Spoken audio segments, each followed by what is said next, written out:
1.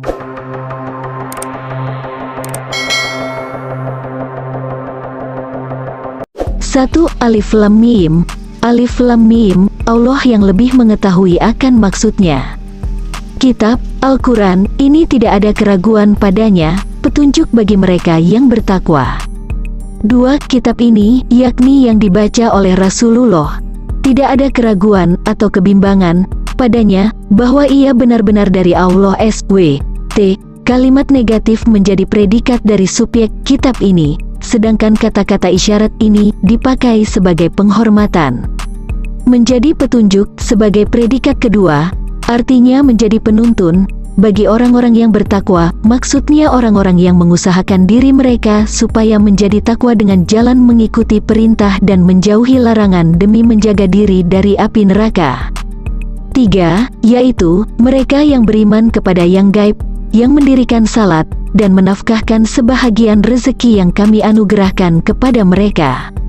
Orang-orang yang beriman, yang membenarkan kepada yang gaib, yaitu yang tidak kelihatan oleh mereka, seperti kebangkitan, surga dan neraka, dan mendirikan salat, artinya melakukannya sebagaimana mestinya, dan sebagian dari yang kami berikan kepada mereka, yang kami anugerahkan kepada mereka sebagai rezeki, mereka nafkahkan, mereka belanjakan untuk jalan menaati Allah.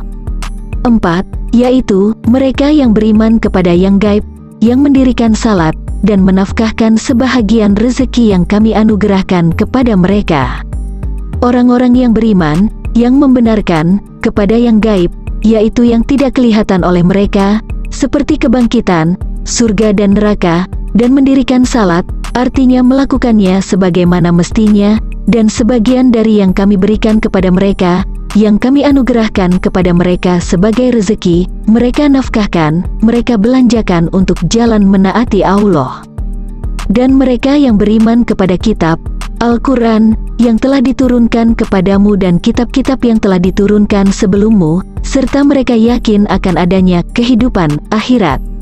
5. Dan orang-orang yang beriman pada apa yang diturunkan kepadamu, maksudnya Al-Quran, dan apa yang diturunkan sebelummu, yaitu Taurat, Injil dan selainnya, serta mereka yakin akan hari akhirat, artinya mengetahui secara pasti. 6. Sesungguhnya orang-orang kafir, sama saja bagi mereka, kamu beri peringatan atau tidak kamu beri peringatan, mereka tidak juga akan beriman.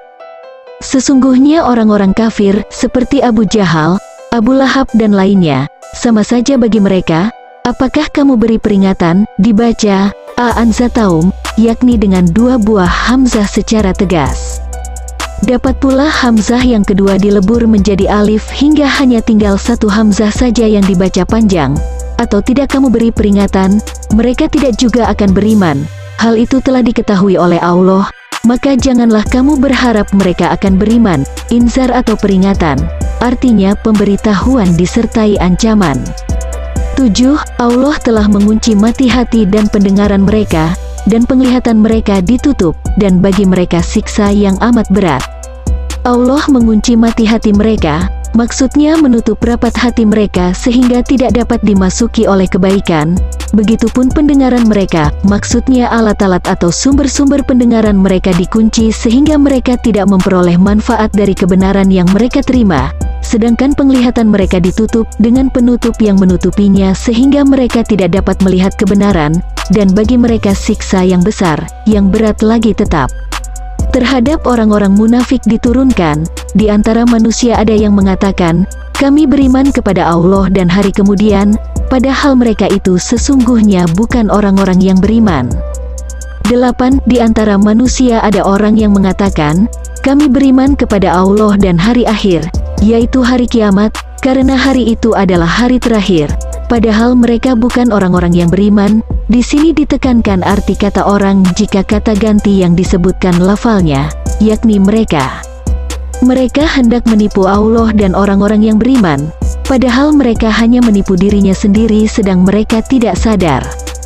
9. Mereka hendak menipu Allah dan orang-orang yang beriman, yakni dengan berpura-pura beriman dan menyembunyikan kekafiran guna melindungi diri mereka dari hukum-hukum duniawi, padahal mereka hanya menipu diri mereka sendiri, karena bencana tipu daya itu akan kembali menimpa diri mereka sendiri. Di dunia, rahasia mereka akan diketahui juga dengan dibuka Allah kepada nabinya. Sedangkan di akhirat mereka akan menerima hukuman setimpal, tetapi mereka tidak menyadari dan tidak menginsafi bahwa tipu daya mereka itu menimpa diri mereka sendiri. Muhadah atau tipu menipu di sini muncul dari satu pihak, jadi bukan berarti berserikat di antara dua belah pihak. Contoh yang lainnya muaqabatul lis yang berarti menghukum pencuri, menyebutkan Allah di sana hanya merupakan salah satu dari gaya bahasa saja. Menurut suatu qiraat tidak tercantum wama yasyuruna tetapi wama yakdawa artinya tetapi mereka tidak berhasil menipu. 10.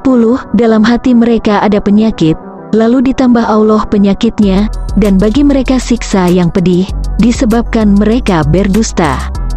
Dalam hati mereka ada penyakit berupa keraguan-raguan dan kemunafikan yang menyebabkan sakit atau lemahnya hati mereka, lalu ditambah Allah penyakit mereka dengan menurunkan Al-Quran yang mereka ingkari itu, dan bagi mereka siksa yang pedih, yang menyakitkan, disebabkan kedustaan mereka. Yukatsibuna dibaca pakai tasydid, artinya amat mendustakan, yakni terhadap Nabi Allah, dan tanpa tasydid yakzibuna, yang berarti berdusta, yakni dengan mengakui beriman padahal tidak. 11. Dan bila dikatakan kepada mereka, janganlah kamu membuat kerusakan di muka bumi, mereka menjawab, sesungguhnya kami orang-orang yang mengadakan perbaikan. Dan jika dikatakan kepada mereka, maksudnya kepada orang-orang munafik tadi, janganlah kamu membuat kerusakan di muka bumi, yakni dengan kekafiran dan menyimpang dari keimanan, jawab mereka, sesungguhnya kami ini berbuat kebaikan, dan tidak dijumpai pada perbuatan kami hal-hal yang menjurus pada kebinasaan. Maka Allah Shallallahu Alaihi Wasallam berfirman sebagai sanggahan atas ucapan mereka itu. 12. Ingatlah, sesungguhnya mereka itulah orang-orang yang membuat kerusakan, tetapi mereka tidak sadar. Ingatlah, seruan untuk membangkitkan perhatian. Sesungguhnya mereka itulah yang membuat kerusakan, tetapi mereka tidak sadar akan kenyataan itu. 13. Apabila dikatakan kepada mereka, berimanlah kamu sebagaimana orang-orang lain telah beriman, mereka menjawab, akan berimankah kami sebagaimana orang-orang yang bodoh itu telah beriman? Ingatlah, sesungguhnya merekalah orang-orang yang bodoh, tetapi mereka tidak tahu. Apabila dikatakan kepada mereka, berimanlah kamu sebagaimana orang-orang lain beriman, yakni sebagaimana berimannya para sahabat Nabi, jawab mereka, apakah kami akan beriman sebagaimana berimannya orang-orang yang bodoh? Artinya kami tidak akan melakukan seperti yang dilakukan oleh orang-orang yang bodoh itu. Maka firman Allah menolak ucapan mereka itu, ketahuilah, merekalah orang-orang bodoh tetapi mereka tidak tahu akan hal itu. 14. Dan bila mereka berjumpa dengan orang-orang yang beriman, mereka mengatakan, kami telah beriman, dan bila mereka kembali kepada saitan-saitan mereka, mereka mengatakan, sesungguhnya kami sependirian dengan kamu, kami hanyalah berolok-olok. Dan jika mereka berjumpa asalnya lakiyu lalu damah pada ya dibuang karena beratnya pada lidah berikut ya itu sendiri karena bertemunya dalam keadaan sukun dengan waw sehingga menjadi laku, dengan orang yang beriman, mereka berkata, kami telah beriman. Dan bila mereka telah berpisah dengan orang-orang yang beriman dan kembali kepada setan-setan mereka, maksudnya pemimpin-pemimpin mereka, kata mereka, sesungguhnya kami ini bersama kamu, maksudnya sependirian dengan kamu dalam keagamaan, kami ini hanya berolok-olok, dengan berpura-pura beriman. 15. Allah akan membalas olok-olokan mereka dan membiarkan mereka terombang-ambing dalam kesesatan mereka. Allah lah yang memperolok-olokkan mereka, artinya membalas olok-olokan itu dengan memperolok-olokkan mereka pula, dan membiarkan mereka terpedaya dalam kesesatan mereka, yakni melanggar batas disebabkan kekafiran, terumbang-ambing, dalam keadaan bingung tanpa tujuan atau pegangan. Mereka itulah orang yang membeli kesesatan dengan petunjuk, maka tidaklah beruntung perniagaan mereka dan tidaklah mereka mendapat petunjuk. Mereka itulah orang-orang yang membeli kesesatan dengan petunjuk, artinya mengambil kesesatan sebagai pengganti petunjuk, maka tidaklah beruntung perniagaan mereka, bahkan sebaliknya mereka merugi, karena membawa mereka ke dalam neraka yang menjadi tempat kediaman mereka untuk selama-lamanya, dan tidaklah mereka mendapat petunjuk disebabkan perbuatan mereka itu.